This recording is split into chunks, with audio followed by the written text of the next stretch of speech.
Nos vamos a referir ahora al reflujo gastroesofágico ocasionado por una mala técnica en el uso de los biberones o por escoger mamilas que no son del todo adecuadas para la boca del bebé. Este tipo de reflujo es el más frecuente. Desafortunadamente, se desconoce el mecanismo básico con el cual los biberones funcionan y permitimos que el bebé degluta cantidades exageradas de aire que van a distender su cavidad gástrica y le van a provocar reflujo. El mecanismo básico con el cual los biberones deben de funcionar es para evitar que se produzca presión negativa dentro de las botellas. Esta presión negativa, lógicamente, impide que la leche salga adecuadamente de la botella a la boca del bebé, además de que si no se corrige, va a deformar la mamila, desajustándose de la boquita del bebé y haciéndole por sí misma deglutir cantidades exageradas de aire. Todas las mamilas deben de tener válvulas para permitir el paso de aire dentro de la botella. Podemos observar este funcionamiento cuando se forman las burbujas en la leche que estamos administrando al bebé. Sin embargo, estas válvulas pueden estar bloqueadas cuando se aprieta demasiado la rosca que la sostiene. La pregunta obligada es, ¿por qué existen tantos biberones y tantos tipos de mamilas en el mercado? La respuesta es muy sencilla, porque los bebés no pueden hablar y decirnos cuál es realmente la que les funciona mejor. Además de que casi nunca entrenamos a las mamás en el manejo del mismo. El principal mecanismo por el cual las mamilas funcionan mal es que apretamos demasiado la rosca. Esta rosca debe ser apretada gentilmente para permitir el paso de aire dentro de las mismas. Cuando apretamos demasiado la rosca, las válvulas no funcionan y se genera presión negativa al succionar el bebé.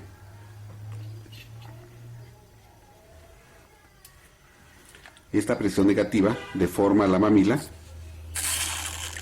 se desajusta de su boquita y hace que degluta cantidades excesivas de aire, sobreextendiendo la cavidad gástrica, provocándole cólicos y los famosos vómitos. Lo que definitivamente sí es un error es usar estas mamilas demasiado pequeñas en bebés que son de un término o de peso superior a los 2,5 kilos, 3 kilos. Estas mamilas que parecen de juguete son usadas frecuentemente en niños de buen peso, de embarazo a término, y por el tamaño no se ajustan adecuadamente a la boca del bebé. Quedan demasiado pequeñas y dan lugar a que se desajusten de la boca y que deglutan cantidad de aire. Este tipo de mamilas están contraindicadas en niños de buen peso. Niños que están por arriba de los 2 kilos, 2,5 kilos, no deben de usar este tipo de mamilas tan pequeñas y sobre todo con alitas. Estas alitas ya hemos mencionado que el mecanismo de succión sería para una boca en plano, como si fueran patos. Sin embargo, el niño succiona en redondo. Por de ahí que el mecanismo de alitas no sea del todo adecuado para ser usado en los bebés. Repito, el tamaño debe ser proporcional, debe de ajustarse a la boca del bebé.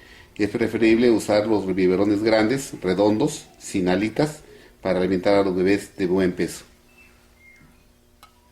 Cuando tenemos que alimentar al niño al biberón, lo mínimo que debemos de saber es cómo funcionan los biberones. Todos los biberones, todas las mamilas tienen mecanismos de válvula que permiten la entrada de aire dentro de la botella. Lo más elemental son orificios. Estos orificios están colocados en el borde de la mamila, ¿sí?, para permitir este aire que entre hacia la botella cuando el niño está succionando. Los otros mecanismos de entrada de aire son simples ranuras. Estas ranuras se encuentran en los biberones y funcionan como válvulas para permitir la entrada de aire a la botella. Esta es una ranura que se ve en este borde de la mamila como tal, y es lo que permite la entrada del aire. Hay mecanismos más sofisticados cada vez que hacen que la presión negativa no se forme. En este caso, por ejemplo, esta mamila presenta una válvula un poco más sofisticada, en el que se abre y permite la entrada de aire a la botella. Si se dan cuenta, es como una boquita.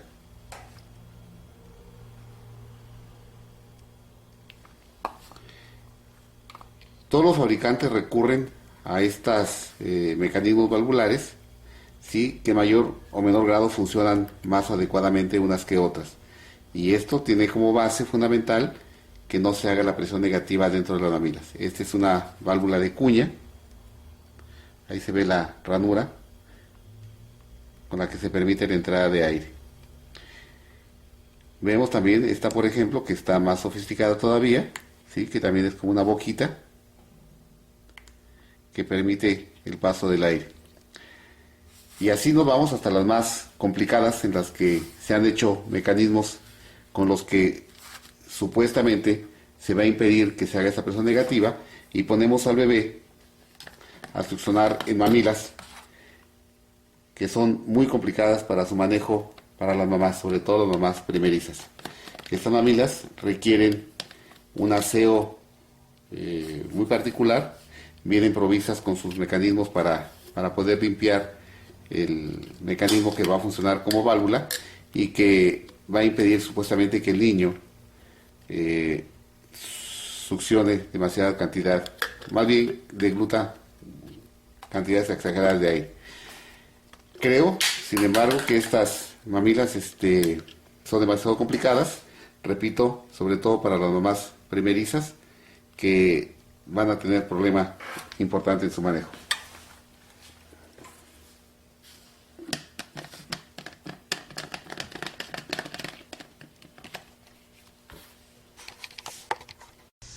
Vamos a proceder ahora a analizar las marcas de biberones que con más frecuencia se encuentran en el mercado.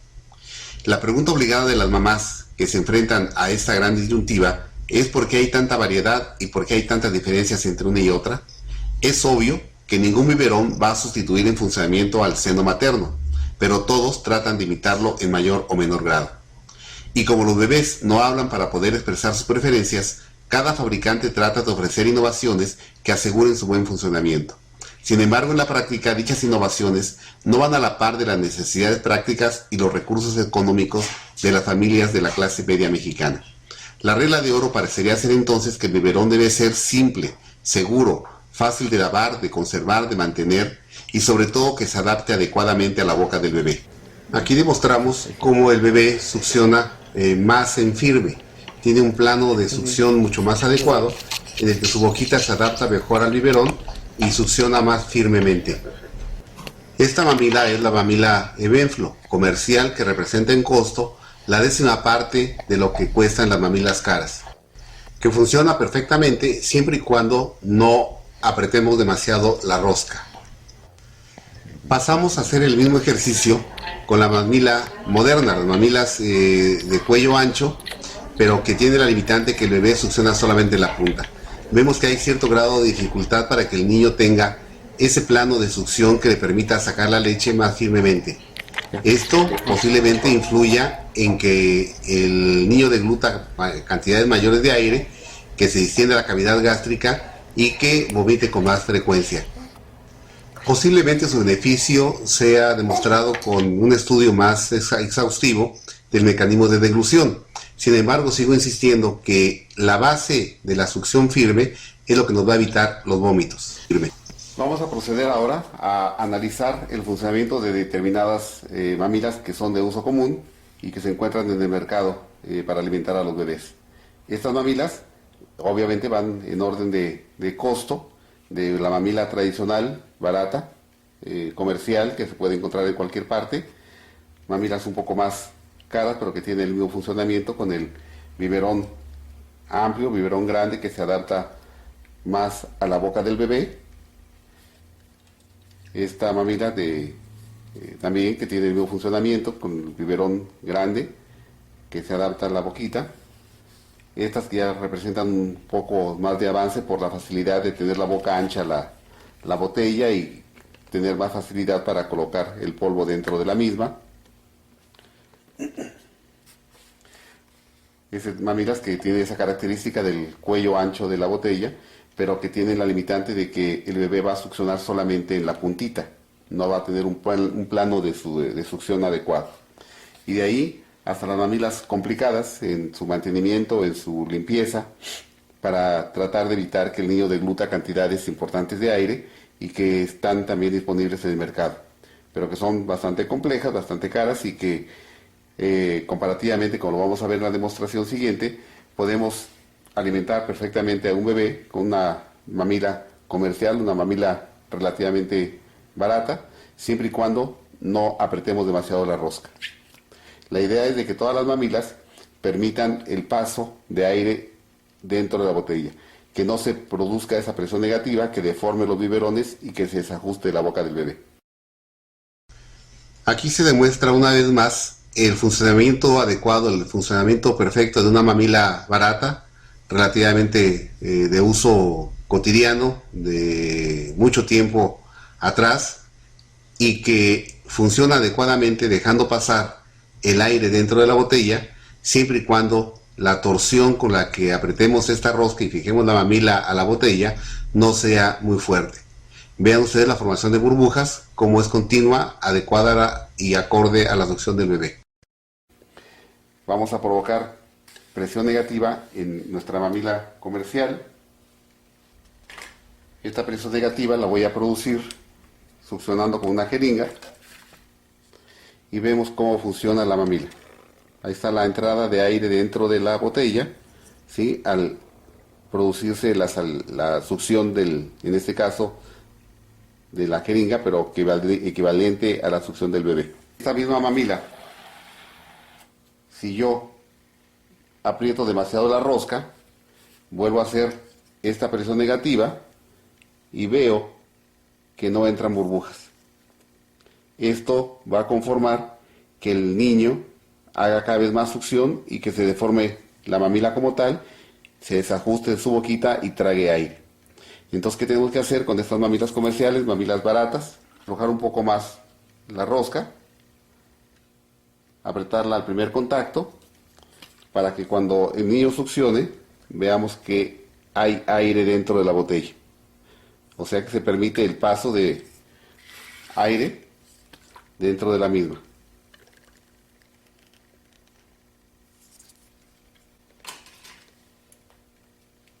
Mismo caso de otras mamilas que también se encuentran comercialmente.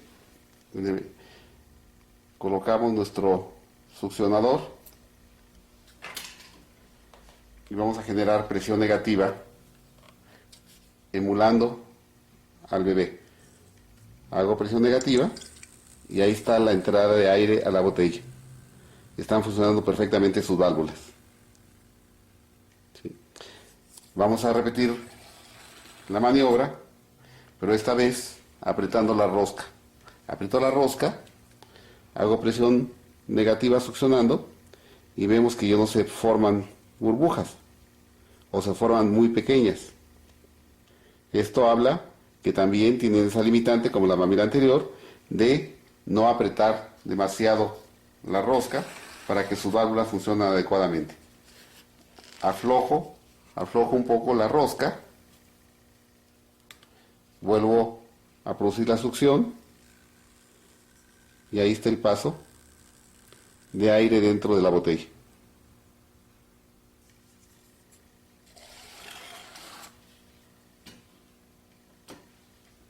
Analizamos a otra marca de mamilas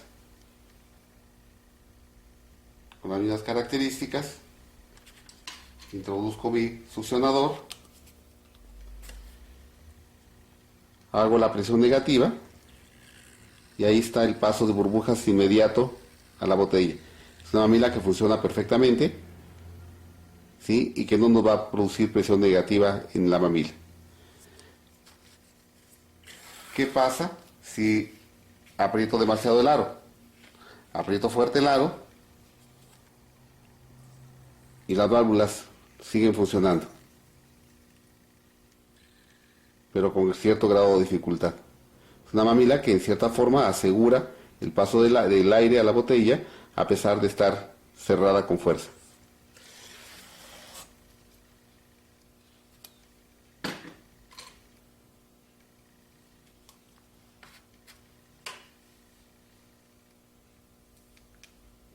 Probamos ahora esta marca de mamilas. Introducimos en este caso, nuestro succionador con la jeringa. Apretamos el aro suavemente y el paso de aire es inmediato. Es una mamila que funciona adecuadamente y que vamos a ver si nos tolera que apretemos un poco más fuerte la rosca. Aprieto la rosca, hago la succión y sigue funcionando. Podríamos decir que es la mamila de más seguridad, que a pesar de que cerremos el aro fuertemente, va a seguir permitiendo el paso de aire dentro de la botella. Probar, en este caso esta marca de mamila, introduzco mi succionador, produzco la presión negativa y vemos qué pasa. El paso de aire es masivo, pasa fundamentalmente a través de la mamila, no a través de las válvulas.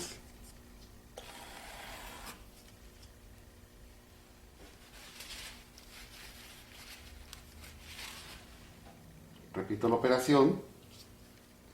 Esta mamila supuestamente tiene un tope para impedir a las mamás o impedir a la persona que va a alimentar al bebé que obstruya demasiado fuerte este aro, que apriete demasiado fuerte este aro y obstruye el funcionamiento de las válvulas. Esta mamila con tope, le produzco la presión negativa y veo el paso de aire a través de la mamila, no a través de las válvulas. Algo está pasando mal aquí.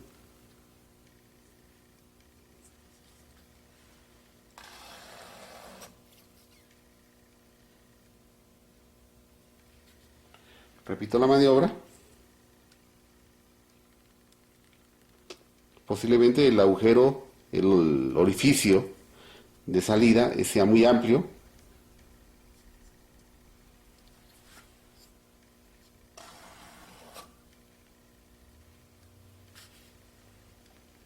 Esta mamila puede ser de un flujo alto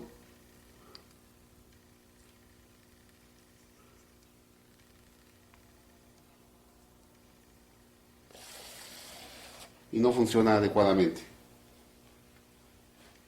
Que se ha desarrollado para evitar que estos niños con reflujo por mala técnica alimentaria succionen y no haya posibilidad de que traguen aire. ¿Por qué? Por el mecanismo de válvula que tienen, en el que el aire es tomado del fondo de la mamila, como tal. Vamos a repetir nuestro experimento de succión.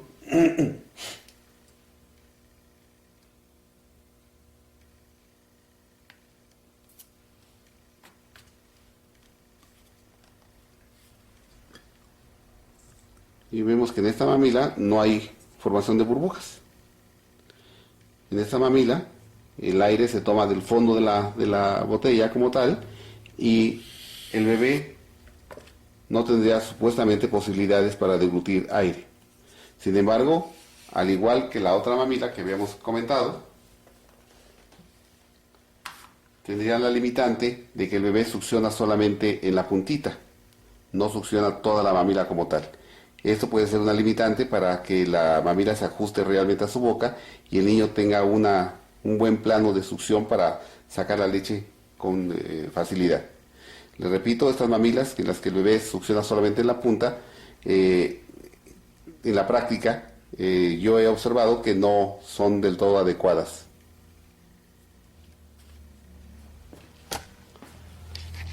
Nos vamos a referir ahora al reflujo gastroesofágico ocasionado por una mala técnica en el uso de los biberones o por escoger mamilas que no son del todo adecuadas para la boca del bebé.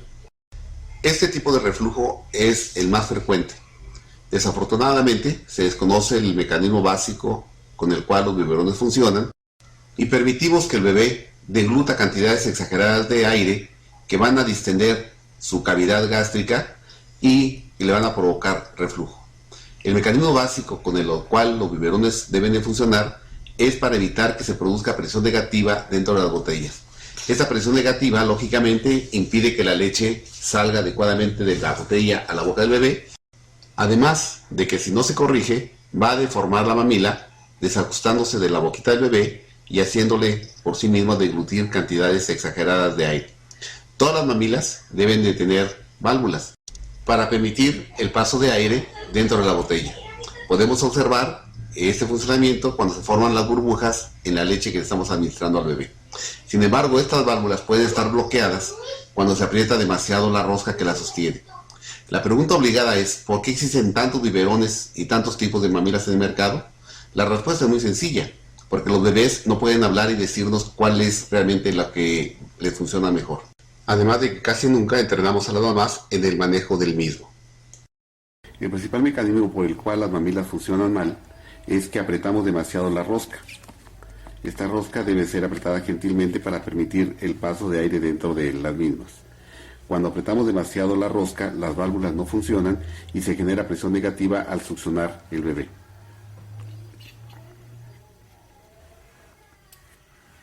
Esta presión negativa deforma la mamila,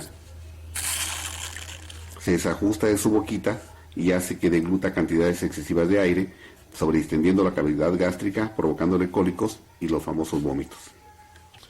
Cuando tenemos que alimentar al niño al biberón, lo mínimo que debemos de saber es cómo funcionan los biberones.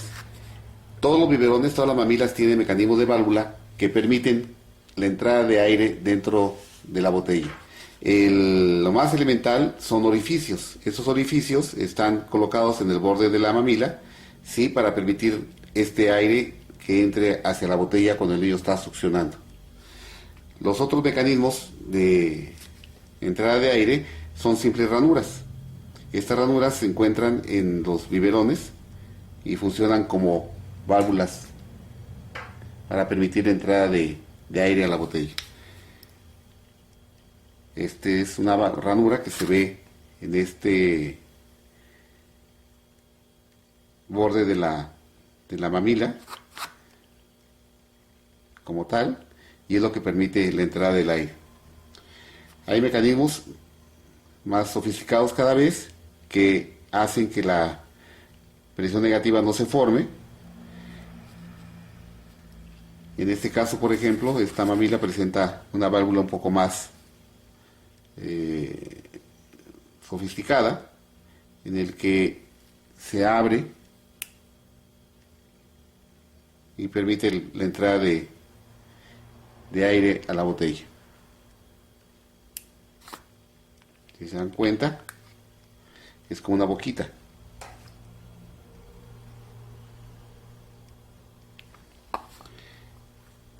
Todos los fabricantes recurren a estos mecanismos valvulares, ¿sí?, que en mayor o menor grado funcionan más adecuadamente unas que otras. Y esto tiene como base fundamental que no se haga la presión negativa dentro de las mamilas. Esta es una válvula de cuña. Ahí se ve la ranura con la que se permite la entrada de aire. Vemos también esta, por ejemplo, que está más sofisticada todavía, ¿sí?, que también es como una boquita que permite el paso del aire. Y así nos vamos hasta las más complicadas, en las que se han hecho mecanismos con los que supuestamente se va a impedir que se haga esa presión negativa, y ponemos al bebé a succionar en mamilas que son muy complicadas para su manejo para las mamás, sobre todo las mamás primerizas. Estas mamilas requieren un aseo muy particular, vienen provistas con sus mecanismos para poder limpiar el mecanismo que va a funcionar como válvula y que va a impedir supuestamente que el niño succione demasiada cantidad, más bien degluta cantidades exageradas de aire. Creo, sin embargo, que estas mamilas son demasiado complicadas, repito, sobre todo para las mamás primerizas, que van a tener problema importante en su manejo.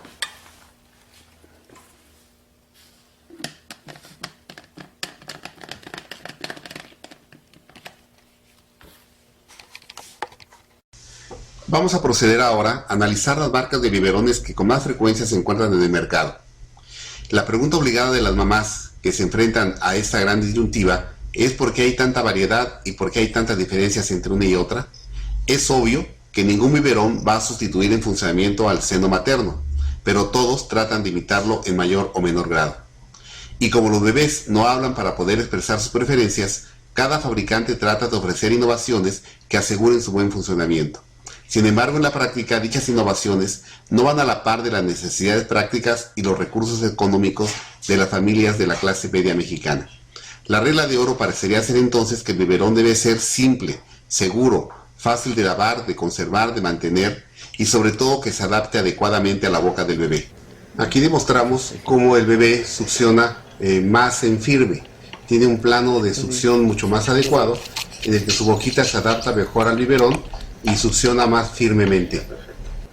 Esta mamila es la mamila Evenflo, comercial, que representa en costo la 10ª parte de lo que cuestan las mamilas caras, que funciona perfectamente siempre y cuando no apretemos demasiado la rosca.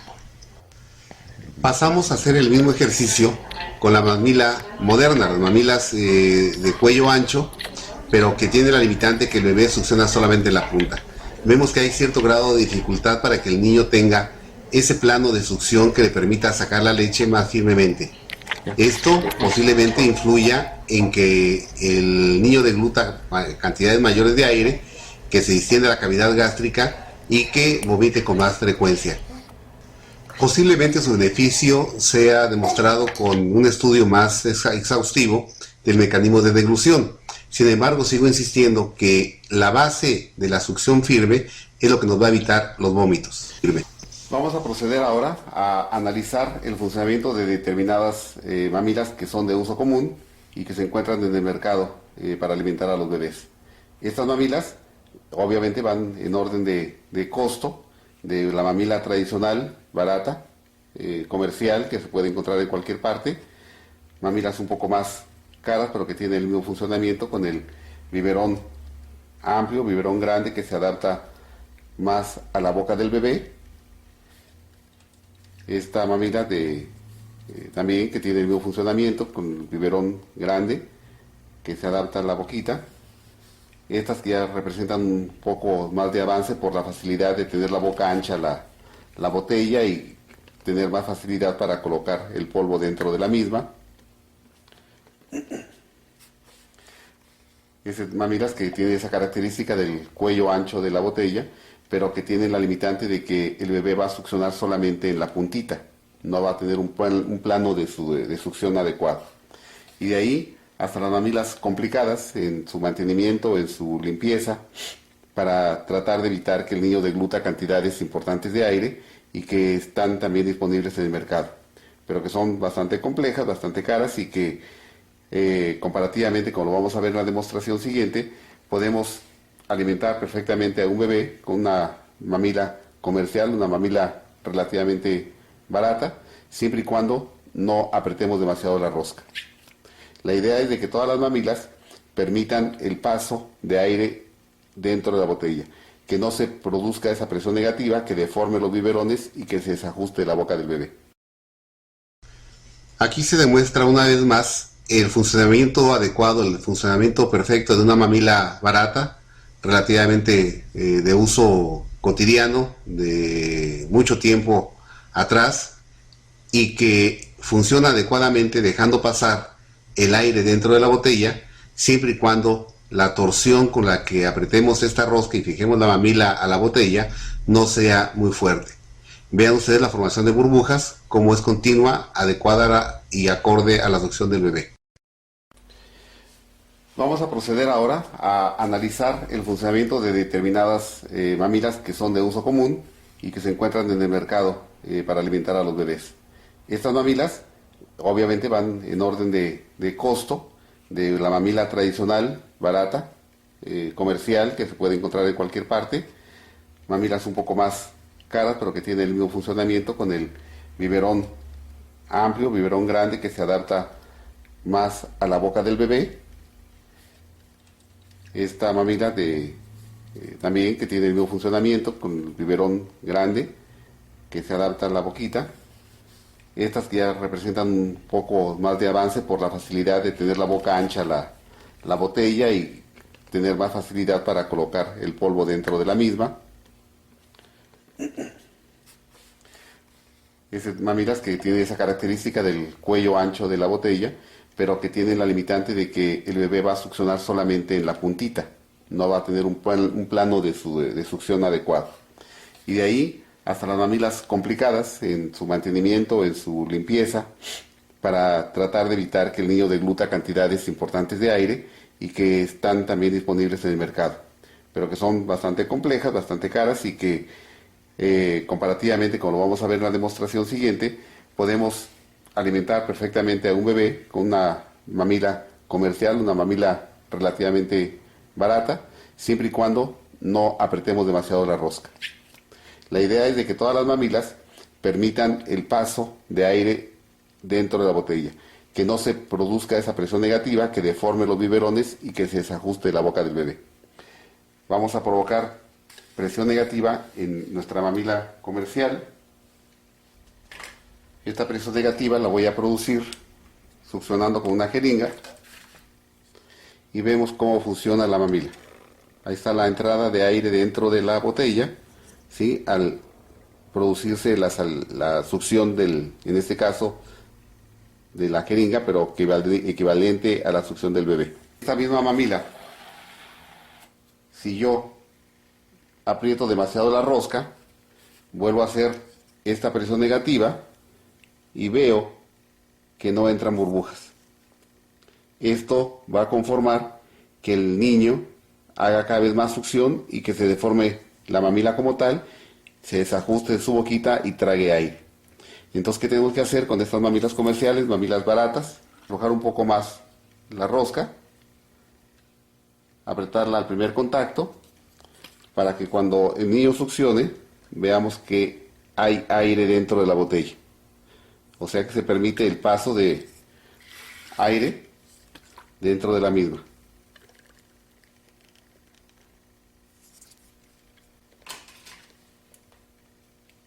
Mismo caso de otras mamilas que también se encuentran comercialmente. Colocamos nuestro succionador y vamos a generar presión negativa emulando al bebé. Hago presión negativa y ahí está la entrada de aire a la botella. Están funcionando perfectamente sus válvulas. ¿Sí?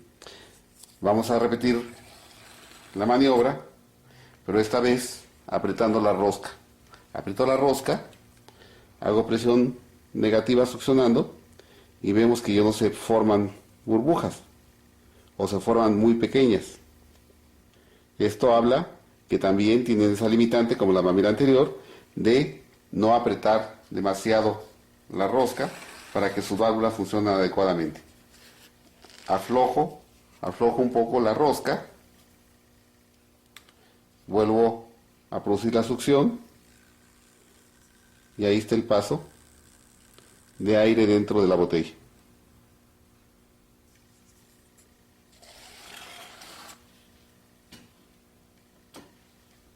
Analizamos a otra marca de mamilas con las mismas características. Introduzco mi succionador, hago la presión negativa y ahí está el paso de burbujas inmediato a la botella. Es una mamila que funciona perfectamente, ¿sí? Y que no nos va a producir presión negativa en la mamila. ¿Qué pasa si aprieto demasiado el aro? Aprieto fuerte el aro y las válvulas siguen funcionando, pero con cierto grado de dificultad.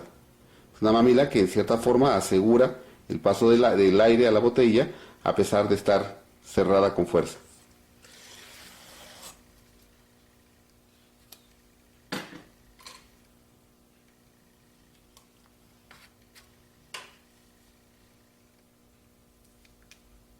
Probamos ahora esta marca de mamilas. Introducimos en este caso, nuestro succionador con la jeringa. Apretamos el aro suavemente y el paso de aire es inmediato. Es una mamila que funciona adecuadamente y que vamos a ver si nos tolera que apretemos un poco más fuerte la rosca. Aprieto la rosca, hago la succión y sigue funcionando.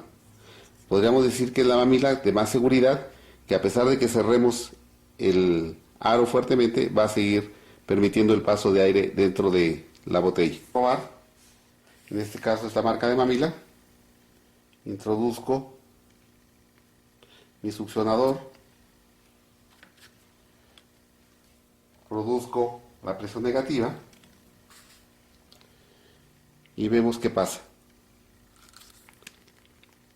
El paso de aire es masivo, pasa fundamentalmente a través de la mamila, no a través de las válvulas.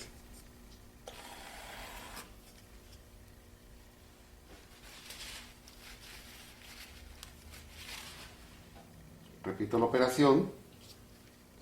Esta mamila supuestamente tiene un tope para impedir a las mamás o impedir a la persona que va a alimentar al bebé que obstruya demasiado fuerte este aro, que apriete demasiado fuerte este aro y obstruye el funcionamiento de las válvulas. Esta mamila con tope, le produzco la presión negativa y veo el paso de aire a través de la mamila, no a través de las válvulas. Algo está pasando mal aquí.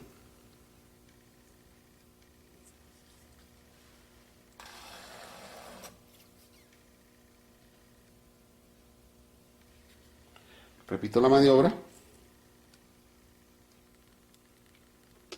Posiblemente el agujero, el orificio de salida sea muy amplio.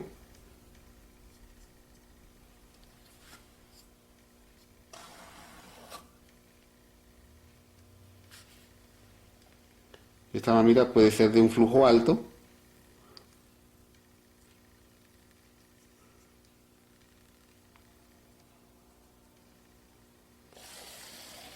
y no funciona adecuadamente.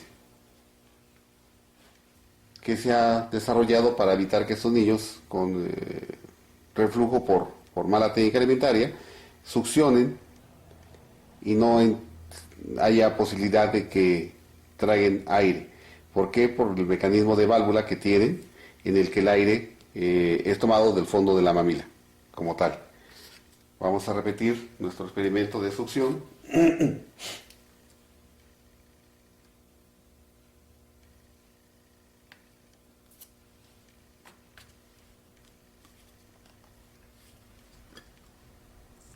Y vemos que en esta mamila no hay formación de burbujas. En esta mamila el aire se toma del fondo de la botella como tal y el bebé no tendría supuestamente posibilidades para deglutir aire. Sin embargo, al igual que la otra mamila que habíamos comentado, tendría la limitante de que el bebé succiona solamente en la puntita, no succiona toda la mamila como tal. Esto puede ser una limitante para que la mamila se ajuste realmente a su boca y el niño tenga un buen plano de succión para sacar la leche con facilidad. Les repito, estas mamilas, en las que el bebé succiona solamente en la punta, en la práctica yo he observado que no son del todo adecuadas.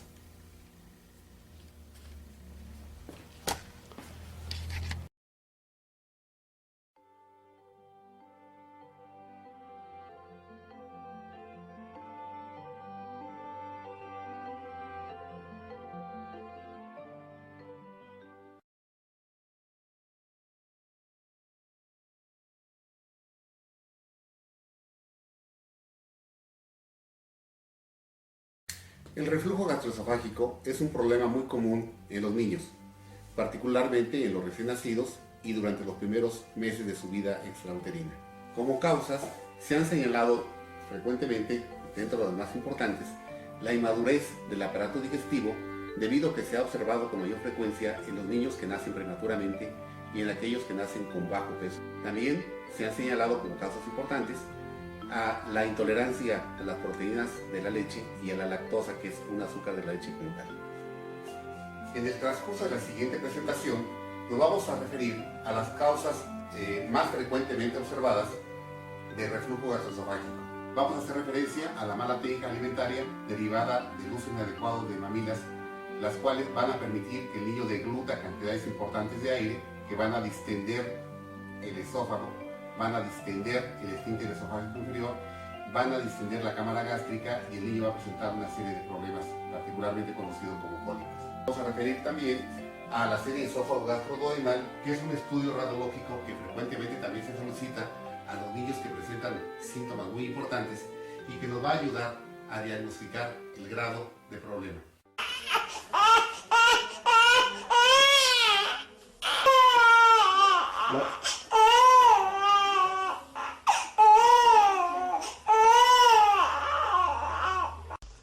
Cuando un bebé presenta llanto continuo sin causa aparente, si este llanto se acompaña de otras manifestaciones como son el que se meta mucho las manitas a la boca como si algo le molestara en la garganta, de salivación excesiva o babeo continuo, o bien se está regurgitando cantidades importantes de leche cortada, podemos pensar que estos síntomas corresponden a hiperacidez gástrica. Esta hiperacidez en principio está producida por hambre, es decir, cuando el niño se encuentra insatisfecho en cuanto a la calidad y cantidad del alimento que está recibiendo. Y como su crecimiento y desarrollo no se pueden detener, una forma de hacernos notar o de llamar la atención para nutrirla satisfactoriamente es precisamente esta hiperacidez. Existe otro grupo de síntomas que nos pueden hacer sospechar de que el niño presente este problema o bien corroborarlo, como son el que tenga hipo frecuentemente y que cueste mucho trabajo sacarle el aire al ponerle eructar. Si este eructo es muy sonoro como si fuera el adulto, nos obligará a descartar esofagitis o inflamación del esófago. Por otro lado, otro síntoma muy característico es de que el niño hace ruidos al comer o se oye el caer de la leche al estómago. La otra gran causa es la alergia o intolerancia a las proteínas de la leche de vaca, las cuales al no ser digeridas también provocan que el alimento permanezca mucho tiempo en el estómago. Por último, y quizás la que con más frecuencia se observa, es la aerofagia, que es estar deglutiendo cantidades importantes de aire al comer o tomar biberón. Para entender adecuadamente ese problema, nos referiremos a la anatomía y fisiología del aparato gastrointestinal. El esófago es el órgano que se encarga de hacer llegar el alimento a la cavidad gástrica, al estómago como tal. Esto lo hace en una serie de movimientos peristálticos para hacer avanzar el bolo alimentario y depositarlo en la cavidad gástrica para que sea llevada a cabo la digestión. El paso del alimento del esófago al estómago tiene que pasar a través de un esfínter, que es una válvula. A la salida del estómago está otra válvula. Esta válvula se conoce como esfínter esofágico inferior y esta válvula se conoce como píloro. Cuando el alimento pasa hacia el estómago, esta válvula está abierta. Consecuentemente, para que el alimento se mantenga dentro del estómago, esta válvula está cerrada. Cuando ya se completa la digestión dentro del estómago por el contacto del ácido clorhídrico con el alimento, el ácido clorhídrico se secreta en la mucosa gástrica y una vez completada la digestión, la válvula que está a la salida del estómago se abre para dejar pasar el alimento. El estómago empieza a contraerse para hacer avanzar el alimento en este sentido hacia los intestinos, en este caso la primera porción del intestino conocida como duodeno. Si el estómago está secretando una cantidad exagerada de ácido, una hiperacidez, secundariamente se protege secretando una gran cantidad de moco. Y este moco ocupa un espacio en la cavidad gástrica y es lo que hace que los niños tengan poca capacidad para recibir alimento. Y el dato clínico es de que el niño come poco y frecuentemente. ¿Qué es lo que llega a producir la dilatación del esfínter esofágico inferior? Es obvio que si el esófago está muy distendido, porque el bolo alimentario sea muy grande en función de que el niño está deglutiendo una cantidad exagerada de aire, este esófago tiende a ser más ancho. Consecuentemente, el esfínter esofágico inferior está más dilatado porque permanentemente está dejando pasar las burbujas de aire grandes. En esta radiografía podemos observar todo el trayecto del esófago el cual se encuentra sumamente distendido, y la presencia de burbujas en su interior. Estas burbujas de aire, conocidas como aerofagia, dilatan el esófago como tal, y es el equivalente cuando nosotros como adultos tomamos una gaseosa, un refresco con gas, y deglutimos un trago grande y nos causa inclusive dolor al sentir esta distensión del esófago. Aquí también podemos apreciar una dilatación importante del esfínter esofágico inferior, conocido como cardias. Tenemos entonces que este paso continuo de burbujas va a dilatar y, por decirlo de alguna manera, a aguadar al esfínter esofágico inferior, haciéndolo perder su capacidad de funcionar como válvula que impida el regreso del alimento del estómago al esófago. La otra gran causa condicionante de que el esfínter esofágico inferior pierda esta capacidad de funcionar como válvula, obviamente, es la hiperacidez gástrica. El continuo pasar del ácido hacia el esófago lo va a inflamar y le va a provocar al niño un dolor ardoroso, que va a aumentar cuando se le acuesta. El estómago sigue completando su función de la digestión, secretando ácido, y lo que condiciona entonces que haya mayor posibilidad de reflujo del alimento que está en el estómago hacia arriba. Normalmente el estómago, ya dijimos, que se contrae sobre sí mismo para hacer avanzar el alimento hacia los intestinos. Pero esta contracción del estómago también hace que el alimento pueda refluir hacia arriba si el esfínter esofágico inferior se encuentra dilatado. En el caso que este esfínter esofágico se encuentre dilatado por la irritación del ácido del estómago que llega hacia arriba, este esfínter se convierte en un esfínter insuficiente y pierde su capacidad de ser una válvula. Normalmente, cuando comemos, cuando el alimento pasa en el sentido hacia abajo, el esfínter esofágico inferior está abierto y el esfínter que está a la salida del estómago, que se llama píloro, está cerrado. Es una función como de check, abierto acá, cerrado acá. Cuando se completa la digestión, se abre este y se debe cerrar este.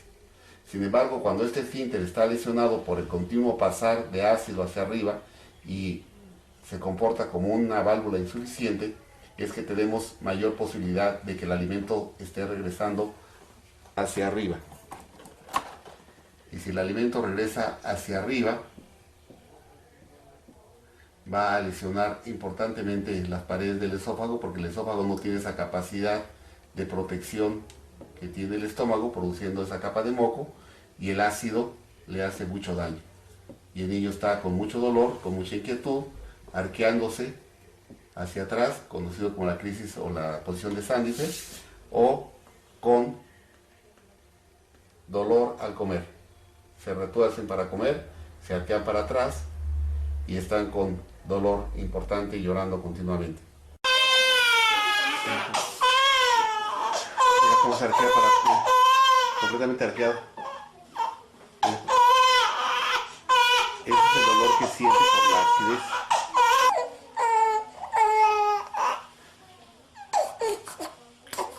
Si te das cuenta, no es sano. Está llorando, está inquieto por agrura, por acidez.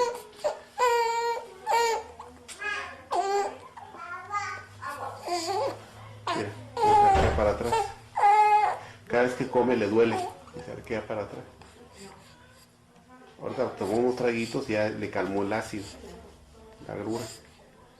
Por eso come de poquito en poquito cada ratito. Mira cómo se arquea. Mira.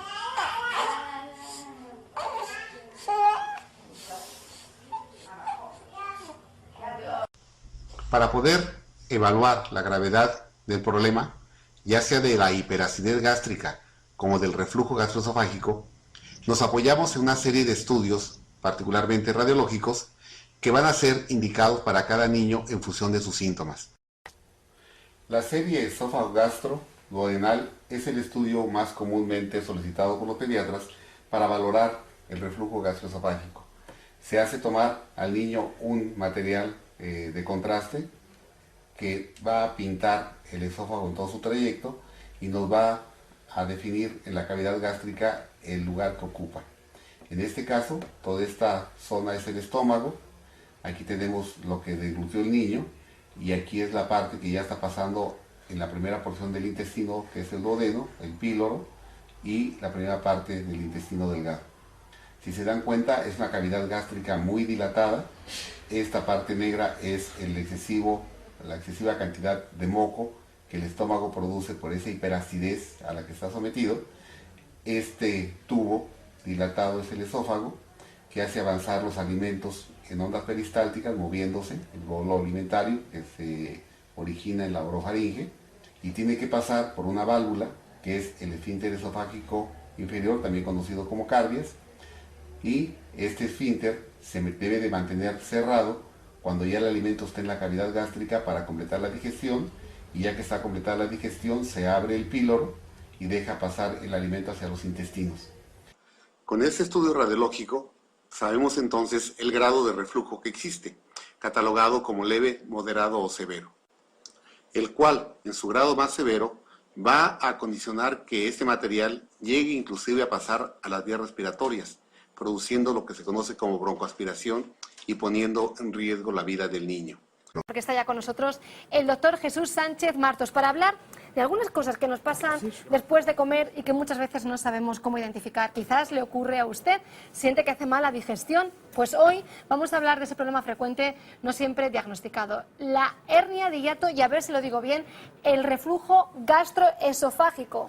Y aquí está el doctor con un paraguas que no sé qué tiene que ver con esta enfermedad. Hola, estamos aquí. No, estamos aquí, sí, estamos aquí. ¿Para qué? No, muy buenos días. Es que Masegosa me estaba diciendo, pero ¿para qué llevas el paraguas? Nos lo preguntamos. Ay, que tenemos un problema con el micro. A ver, Jesús. Yo sí, el doctor sí, José yo tengo micro. Ya le dejamos. Masegosa salía y decía, pero bueno, ¿qué hace el doctor con el paraguas? Y me lo quería quitar el paraguas. ¿Qué hace el doctor con el paraguas, efectivamente? No es que llueva. Bueno, pues ¿entonces? Jessica...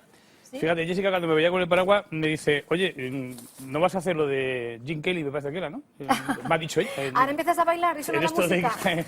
Vamos a escuchar cantando bajo la lluvia. Hombre, yo no voy a cantar bajo la lluvia, pero sí voy a explicar la hernia de hiato, de la que tú me dices, ¿verdad? Y el reflujo gastroesofágico. Eso, y lo voy a explicar bajo los focos. Lo voy a explicar con este paraguas. O sea, que algo didáctico, alguna función didáctica tiene, venga. Sí, claro. Vamos a ver si soy capaz de hacerlo. Vamos a ver. La hernia de hiato. Hiato significa agujero, orificio. Y es una hernia, es decir, algo que se ha salido de su sitio. Pues una hernia de disco, hemos hablado algunas veces de ello, y ustedes recordarán, en la columna vertebral, el disco intervertebral se sale de su sitio. Por eso hablamos de hernia de disco. Hoy hablamos de hernia de hiato, que tiene que ver con esta parte de por acá. Y es que el esófago, que atraviesa un músculo muy importante, el esófago, es el tubito digestivo, que atraviesa un músculo muy importante que está aquí en el abdomen y que se convierte en estómago. Entonces, para que ustedes vean un poquito cómo es ese músculo potente, pues les hago lo que hacemos también en clase, para que los alumnos comprendan lo que es el diafragma. Pues fíjense, con este paraguas abierto, si yo ahora mismo este paraguas me lo colocara justamente en esta zona, aquí, esto sería mi músculo diafragma. Ese músculo diafragma, fíjense, lo vamos a ver ahora por abajo, ese músculo diafragma tiene unos potentes fibras musculares a cada lado, por eso el paraguas tiene una formación, ¿de acuerdo? Así es, bueno, más o menos. Pues este sería el músculo diafragma, que además tiene la misma forma, una forma de cúpula, en la que están apoyados los pulmones, etcétera, ¿no? Entonces, cuando respiramos, pues el diafragma baja o el diafragma sube, y esa es la respiración diafragmática, por ejemplo, que se explica en los cursos de preparación al parto. Bien, pues vamos a ver este puntito que hay aquí, esta cosa que sale por aquí, la punta del paraguas, sería mi esófago que atraviesa el paraguas, como estamos viendo. O sea, que atraviesa el músculo. Claro, lo atraviesa, y entonces sería el esófago, que al atravesarlo se convierte en esta parte del paraguas, que sería el estómago. ¿Correcto? Hasta ahí te sigo, ahí sí. Me está costando, pero ya. Ahí está, ahí sí. Bueno, pues ahora vamos a dejarlo aquí un poquito, luego lo retomamos. Vamos a ver unas imágenes que nos ha preparado Jessica, que yo creo que son también importantes para poder recordarlo. Bueno, pues fíjense, ahora ya estamos en nuestro dibujo de nuestro cuerpo humano, nuestro abdomen. Y observen, esto sería el tórax, esto sería el abdomen. Y fíjense esta cúpula importante que hay aquí. Esta cúpula sería la cúpula del paraguas que hemos visto, ¿vale? Efectivamente, ahora ya esta sería la entiendo cúpula, más el paraguas. la ves, sí, ¿no? Bueno, esta cúpula, fuerte, un músculo potente, muy fuerte, es la que separa el tórax del abdomen. Aquí estarían los pulmones y aquí estaría nuestro aparato digestivo. Bueno, pues observen ustedes cómo este esófago, Sí. que viene desde la boca, lógicamente, y por donde llega el alimento, atraviesa ese paraguas, atraviesa ese músculo potente y aquí ahora se convierte en el estómago. Vale. ¿Hasta ahí correcto? Correcto. Este músculo está apretando de tal forma que cuando nosotros comemos, que además aquí hay una puerta del esófago al estómago, entra el alimento y una vez que entra el alimento se cierra esta puerta y además este potente músculo hace que la comida no se vaya hacia arriba. Por eso, si usted está bien, come, se echa un ratito o se acuesta a dormir y la comida no llega hacia el esófago. ¿Está ahí correcto? Perfectamente. Vamos a ver la siguiente imagen, porque lo más importante de la hernia de hiato es que ustedes entiendan por qué se produce, para que luego veamos los consejos que yo les voy a dar, que no siempre pasan por acudir al quirófano. Bueno, no, vamos a ver. no siempre. Y ahora te Ahí preguntaré. tenemos Dime. un esquema en el que, como verás, aquí está el orificio, ves cómo pasa, este es el potente músculo que te digo, y se convierte en el estómago. Vale. Cuando esto falla, vamos a ver qué ocurre. Cuando falla este orificio muscular, este Que potente no tenemos músculo... tapa, entiendo, ¿no? Ya la tapa no está. O sea, ya Claro, no funciona fíjate, igual. aquí se ha debilitado ese orificio, se ha debilitado este orificio y por tanto saldría el mango del paraguas por arriba. Y aquí es lo que ha ocurrido. Fíjate que el estómago, Sí. al estar aquí este orificio más debilitado, se ha escapado, se ha herniado y por tanto parte del estómago está en el abdomen. Ajá. ¿Esto es importante? Sí, porque ahora verán. Vamos a abrirlo. Vamos a ver qué pasa dentro del estómago y dentro del esófago en la siguiente imagen. Aquí lo tenemos abierto. Esto sería el esófago, esto sería el estómago, que debería estar aquí dentro, lo hemos visto antes. Se ha herniado y ha subido. Fíjense que es importante que el esófago por dentro es totalmente distinto del estómago. El esófago por dentro es liso, es alcalino y sin embargo el estómago tiene unas rugosidades, ¿lo ves? Son lo que llamamos Sí, calles rugoso. gástricas, lo llamamos los médicos calles gástricas, pero da igual. Lo importante es que ustedes vean que es diferente y que aquí lo que ocurre es que se forma ácido clorhídrico. Es decir, hay ahí un componente ácido que es fundamental, necesario e imprescindible para hacer la digestión. ¿Qué está ocurriendo? Que, lógicamente, si esto es alcalino y esto es ácido y hemos quitado la separación que hace que se cierre, la comida del estómago se va a venir hacia arriba y ahí es donde aparecen los síntomas de Que la te iba a hernia. preguntar, un síntoma desde luego es la acidez. La Pero acidez. por lo que decías tú de dormir, Jesús, ¿puede ser otro síntoma que te vayas a dormir y no hagas la digestión? Que te levantes después de dormir como que no has hecho la digestión, como que estás... ¿Cuáles son los No, síntomas? vamos a ver, cuando se levanta uno como ha hecho la digestión, el problema puede estar en el estómago.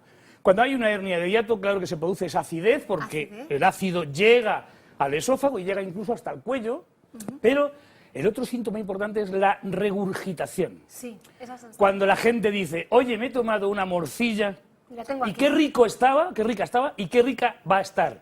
Porque repite, ¿no? Eso es. ¡Qué Bueno, horror! pues eso que repite, y que lo hemos dicho muchas veces, pues puede ser una cosa casual como consecuencia de los condimentos de esa morcilla, o la propia cebolla, o el propio ajo.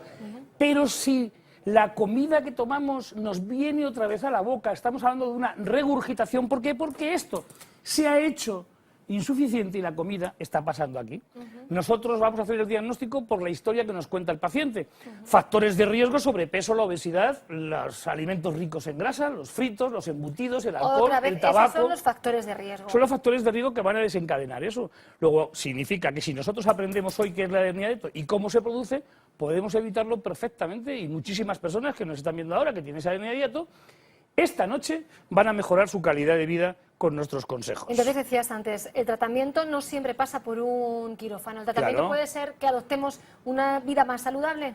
Por supuesto, y acudir al médico, que nos va a mandar un antiácido, nos va a mandar esos medicamentos que tomamos cuando además estamos tomando antiinflamatorios, porque esos antiinflamatorios que no necesitan receta, como el ibuprofeno o el ácido acetilsalicílico, pueden provocar un ardor importante y que nosotros vamos a hacer ese diagnóstico con una radiografía. Fíjate que esta radiografía es con contraste.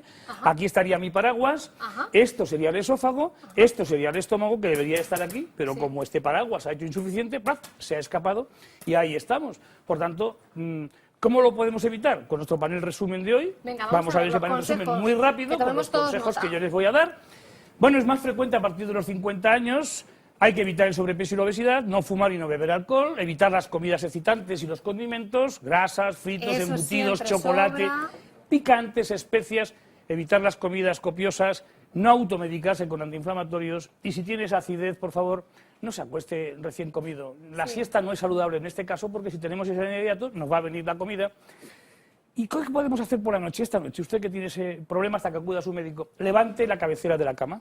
Ajá. Claro, vamos a levantar la cabecera de la cama 8 o 10 centímetros, que no hay que comprar nada, que no hay que ir al Ikea, Un ni al Corte cojín Inglés. pequeñito y ya está. Nada, pues no, un cojín en la almohada no. No, levantarla un poco. Las patas de la cama con dos taquitos de 8 o 10 centímetros para tacos en subir la cama. la cabecera de la cama y evitar la regurgitación. Bueno, que le hagan caso que esta noche va a dormir usted mejor, seguramente si lo hace, porque ¿cuánto sabe el doctor Jesús Sánchez Martos? se Que acuerden hasta del un paraguas, paraguas que se acuerden nos del lo paraguas. convierte en estómago y en esófago. Nosotros queremos recordarle, Jesús, que mañana es fiesta en Madrid Capital, pero que hay un programa especial desde las 10:30 de la mañana. Les vamos a contar la misa en la Plaza Mayor, la ofrenda floral y Qué vamos a bien. terminar con la procesión de la Almudena. Todo Y eso no va a llover, contado además. por ¿O todo sí? el equipo de Buenos Días Madrid en la calle. Y no va a llover, no este va a paraguas llover. no hace falta. No va a Hasta llover. luego, hasta Hasta luego. mañana, feliz Adiós. martes. Hasta entonces.